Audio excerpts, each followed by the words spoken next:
Hey guys, and welcome back to another one of my knit talk videos.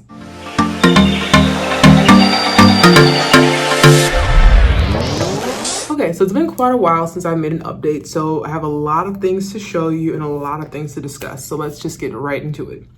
First thing, of course, is my Tolsta Tee, which I finished quite a bit ago. I think the last video I was in the process of maybe I had just split for the sleeves, but of course it has been completed and I have since worn it multiple times.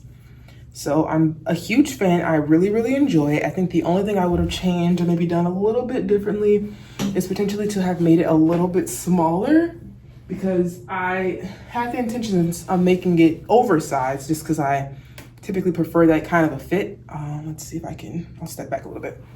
I prefer that kind of like a oversized fit, but I think I kind of did it a little bit overboard because it's kind of swallowing me up a bit, but I think it will be fine. I've worn it several times, so obviously it does not distract me or frustrate me enough to not be wearing it, because I've worn it to work, I've worn it to a couple knitting events, and I sometimes will just I throw it on even now, kind of in the house and stuff. I love it. I love the colors. I love the shape. I even love the fit of it in a sense. I do like that oversized feeling. I think the only issue with the oversized thing that I had going was that the fact that this, the neck hole will kind of spread kind of far, and I don't want it to show my bra strap. So I think if I would have made it a little bit smaller, I would be a little bit more happy with it. But overall, I love the yarn, of course. So I'm very excited about that.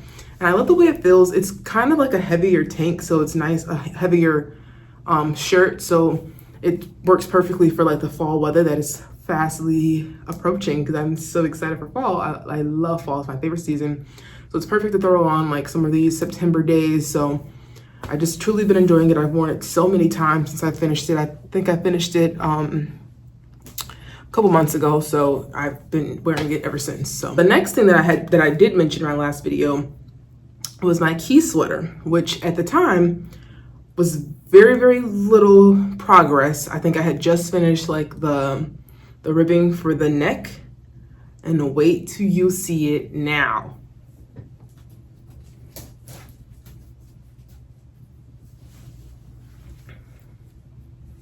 Boom. Yes. We have almost a completed key sweater. Now, I just cast off the body last night. In the pattern, it calls for a Italian bind off. I had never done an Italian bind off before, and I was like, why not? Let's just jump right into it. Let's try to do this.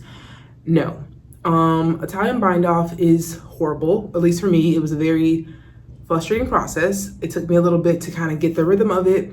And then as I was doing it, I realized it's a much slower cast off process, and there's a gazillion stitches that go into the body. So I was just kind of I don't know. And then as I was kind of playing around with it, I'm in my mind, it wasn't even as stretchy as I imagined it should be, given that I'm going through all this trouble to cast this off in this special way. So then right in the middle of doing this Italian bind off, I decided to just cast off the normal regular way. And in my opinion, it was a little bit stretchier than what the Italian bind off was. So I don't know if it's just subconscious because I did not enjoy doing the Italian bind off or what, but half of the sweater was casted off using Italian bind off. The other half was casted off just using the regular casting off method, where you kind of you put the one stitch over the other stitch and you just keep kind of casting off in that way. That I hate Italian bind off. I'll just come out and say it. I'm never doing that again. That was horrible. I just felt I don't know, I've done other attempts at different special cast-offs before, and they have never been as horrible as my experience with the Italian bind off. So don't think I'll be trying that again, but I'm glad that I got to experience it, to at least try it, to see if I liked it. I don't, okay? So, but I'm very excited about this key sweater. I love this print. It just gives me life every time I see it. I love these colors, and I love the fact that it's all out of Dollar Tree yarn. Now, a little bit of tea on that. When I originally bought the yarn to make this sweater, I was in Dollar Tree, and I was just so impressed with the fact that they now currently they were carrying, they carry yarn. And I was like, this is so crazy. Dollar Tree has yarn. I want to make a sweater out of just Dollar Tree yarn. I bought all the pink and purple yarn in the store. Like I just got it all. And I thought that that was more than enough to make this whole sweater. No math, no nothing, just straight vibes. Like I was just in Dollar Tree throwing yarn in my basket and figured, well, that's enough of like whatever they have is definitely going to be enough to finish this entire sweater. Now, I quickly ran out of purple yarn because it is like the base color and I'm using way more of that. I think in total I had like 6 or 7 skeins of the purple yarn. I think it's like 100 yards per skein of each like little Dollar Tree, you know, dollar skein.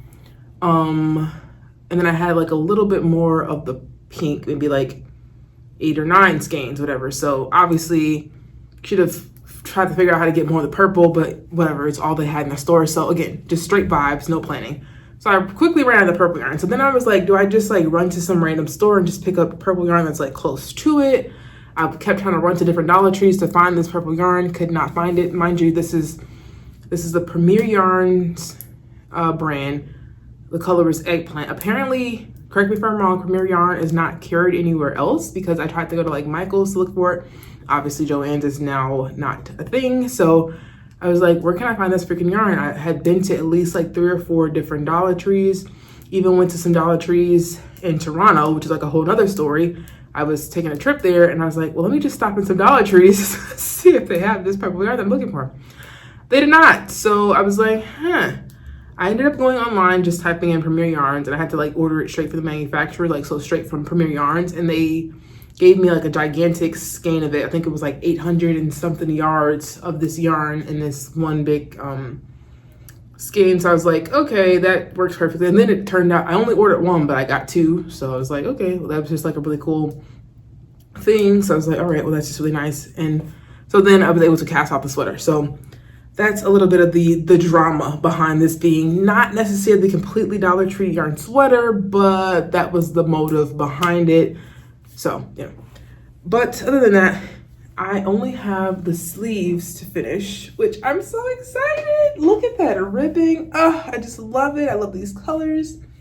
I tried it on, and I think right after I cast it off last night. You know what? Actually, let me just put it on right now. Yes. Yeah. Look at this. It's so beautiful. Look at these colors. I cannot wait. Only thing I have to do is finish these sleeves. Like, look at that. So much to do, but I can't wait. Like, you guys, I'm so excited. Look at these colors. Like, this just makes me smile.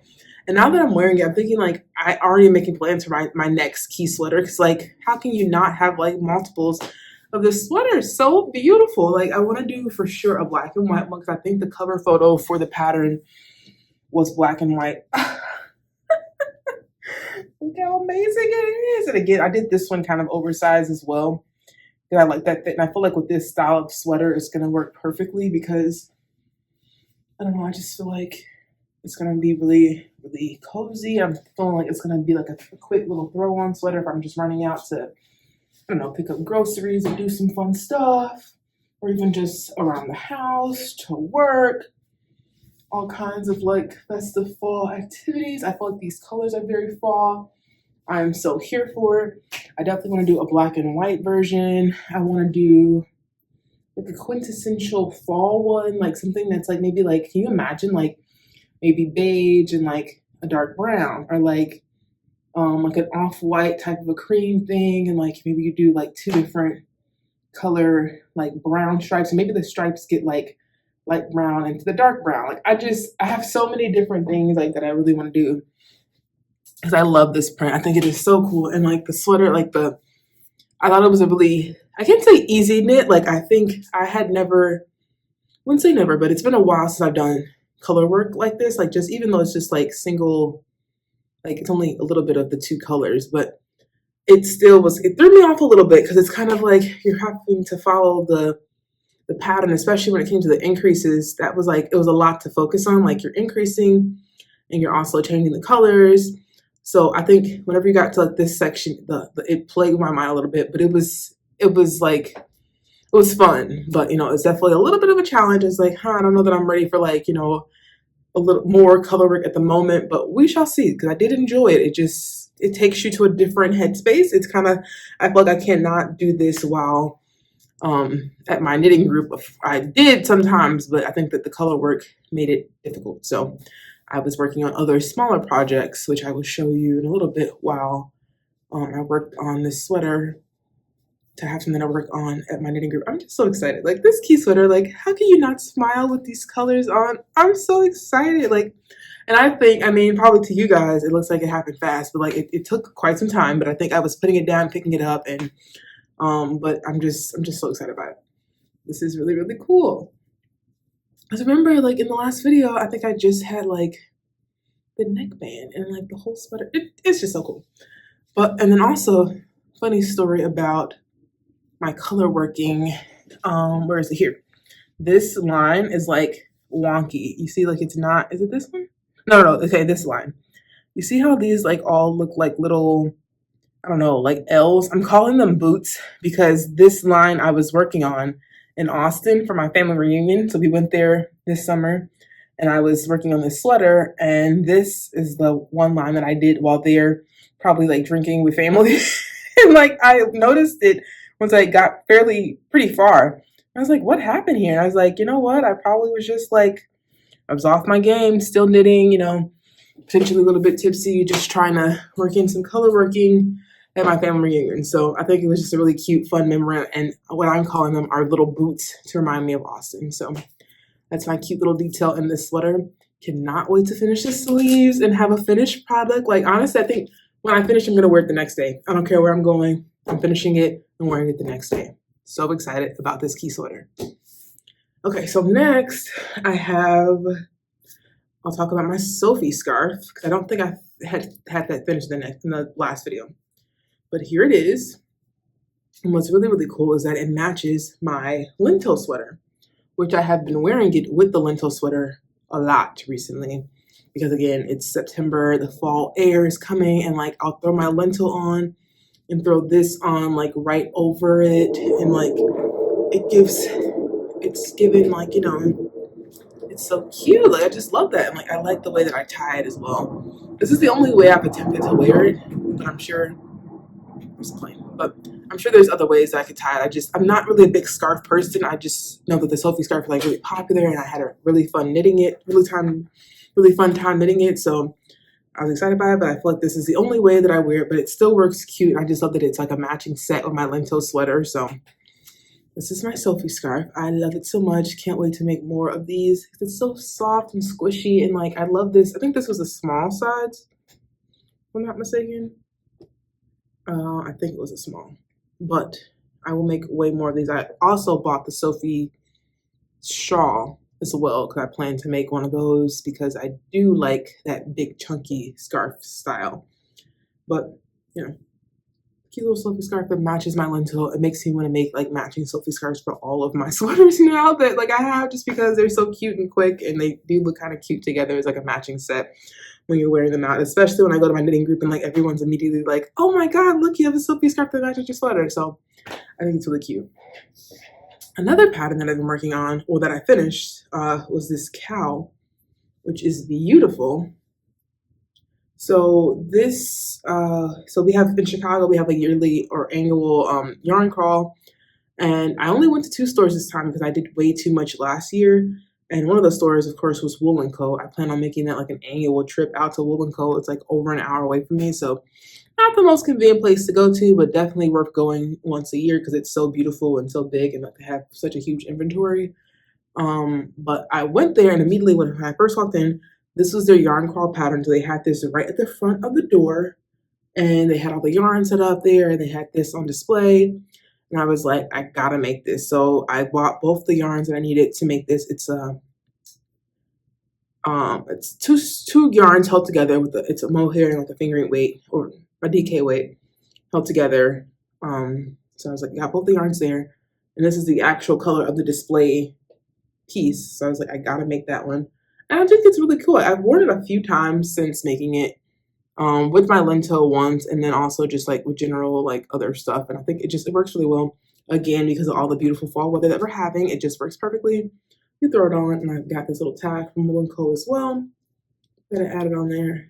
Also, I have currently, we'll talk about that when we get to the lips, but I have another one of these casted on in a different colorway. So I'm excited about that one. So that's actually all of my finished garments that this technically was a whip, but I think I was just so excited about it that I threw it into the finished garments because like it was sitting right here next to me. But now we will get into the whips. Okay, so currently I only have one other whip other than my key sweater, and it is another one of those cows that I got from Wool & Co. And the same yarn as my lentil sweater and that Sophie scarf that I showed you. I had so much of that yarn left over, surprisingly. I had one full skein of the fingering weight, and then I had like maybe half of a skein of the mohair, but works out perfectly because I believe that I should be able to finish one full cowl out of that yarn. So looking forward to that. I think this color is really pretty too. It's gonna be hard to decide like which one is my favorite, to be honest, because I love that deep purple one, but I also just love this color pink as well. Well guys, thank you so much for tuning in to another one of my knit talk videos, and I look forward to talking to you guys again with more progress, hopefully in the next week or so, as I make more progress on my key sweater and my cowl. But thank you again for watching. Have a great day. Bye.